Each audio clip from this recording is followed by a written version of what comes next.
And I'm glad that we got Rosie this morning, because Rosie, you know, just spilling off from that, I'm so excited about it because I found out a lot of things, you know, about myself and about your people, you know. And Rosie, it was nice to know that, you know, that Ritum also has a Adidas session. Did you know that? Yes. You do, yeah. This lady does a lot of research. That's just some information that we gathered at the National Archives with 2 Mins as well. There's a whole lot of information. But you were just saying just now that you know, you'll go visit because that should be an inspiration to you know, your creativity and so forth. You know, but you know that's where it all comes from, right? Last week we were talking about how culture, tradition, and all and history is all to do with you know, creativity in fashion and just arts. Overall, that's what we were talking about last week. So just elaborate from there. Okay, very interesting. It's all to do with our history, what's been passed down from one generation to another, and we try and promote that through fashion, through song and dance. And I think this is the place to go for any designer who's looking for inspiration, who's looking for a storyboard. You know, let's go back there and look for something different, something that that we need to probably bring out awareness, you know, in history. And history is very much part and parcel of fashion studies, fashion education. Because history, events happen, so events dictate fashion. So, you know, during a particular time, you know, the, what shall we say, exploration or into the Pacific, the people coming into the Pacific and you know, whatever they brought with them. Those are very rich in its contents for us to be influenced and portray that in our designs. What did they bring with them? What sort of songs, what sort of the language that they spoke, you know, what it meant, or the motifs that they created, or the artifacts that they brought with them. You know, what did it mean? So that can all be showcased through the designs that we create. Rosie, you know, I mean, pretty much like in international style, you got the 60s fashion and the 70s fashion, 80s, 90s, up until today. And traditionally as well, we had the, you know, the moving from area to area, moving from year to year, and you know, the fashion that comes with it.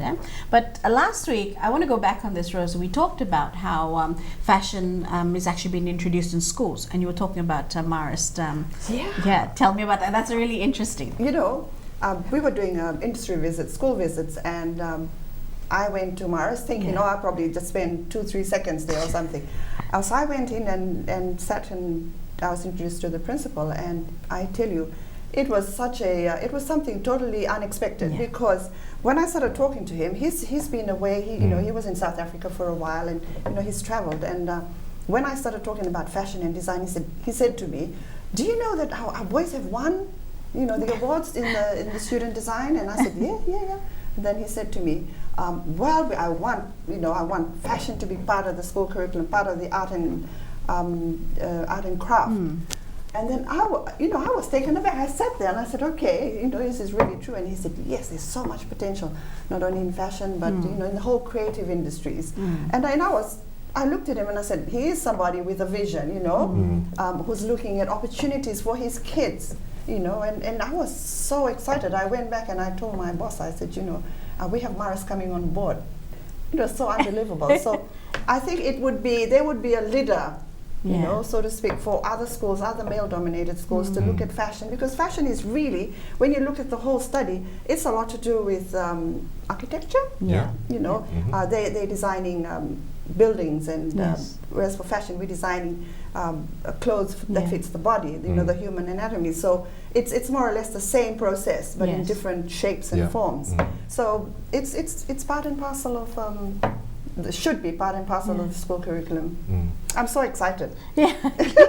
Just on that note as well, like you said, you know, we were talking about last week how home economics, you know, you had a real look at, you know, the curriculum from back then to what it is now. And of course, a lot of it hasn't been updated since then, the curriculum from back then compared to what we know of today. How's that going along? Like, how will you ease into what we have today? Like, because we've identified, you know, the problems and the areas that, you know, need to be looked at, it's gone right back to the education system, like I said last week. So now we're in talks with the Lautoka Teachers College, FNU, we're trying to work with them and say, okay, these are the areas that our teachers need special training in. These are the areas that the teachers need to go and teach the students, you know.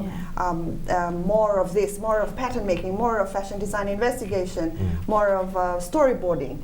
So those things are really, really important. So I'm so glad to say that finally we have a group of people who's coming together to work and identify areas and review the whole course curriculum and course contents. So like I said last week, so it's more relevant to the students. So they can use it in, you know, as soon as they leave school. Like instead of waiting to go to the university and study fashion and design from the very basics, you introduce it in home economics, in Form 3 level, even primary school. Because art is also part and parcel of it. So introducing it at a very young age for the kids will help them grow, in grow the industry, so to speak, or grow there. Because like I said, fashion is very progressive. You know, you don't just, it's not like accounting where you study a textbook, you sit exams and that's it, you pass. And no, it has to be very progressive. And you have to start from the basics. And it's no use teaching them a whole lot of things that they're not going to use or it's not relevant for them. You know? This day and era, right? Yes. So visual arts is very much part of that. Sketching, illustration, shading, those are all part of the design theory. And right from a very young age. So when they say introduce art education in school, I'm all for it. You know, that should be part and parcel, because fashion has a lot to do with design, shapes, color. It's all the principles and elements of design. And art is also part of it. Fashion history is very much part of it. You know, to get inspiration, to get stories, you take them to the archives, you take them to the museum. So they look back at history. You know, what influenced fashion then?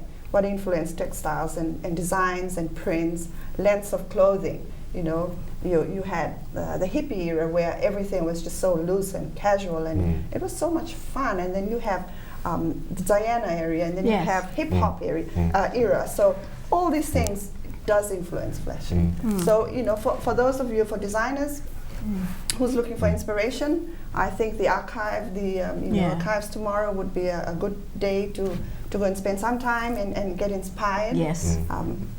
I would encourage them to do so.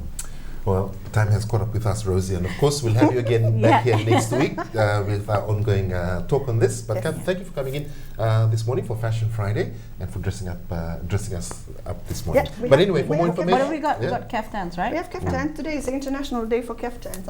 When did you say? I'm just kidding. No, just kidding. Oh, okay. We'll start to believe you now for every day you come up with. But anyway, thank you for joining us this morning. We'll join you again next week, Friday, and continue our chats on this. All right, stay with us on breakfast. When we come back, there's more.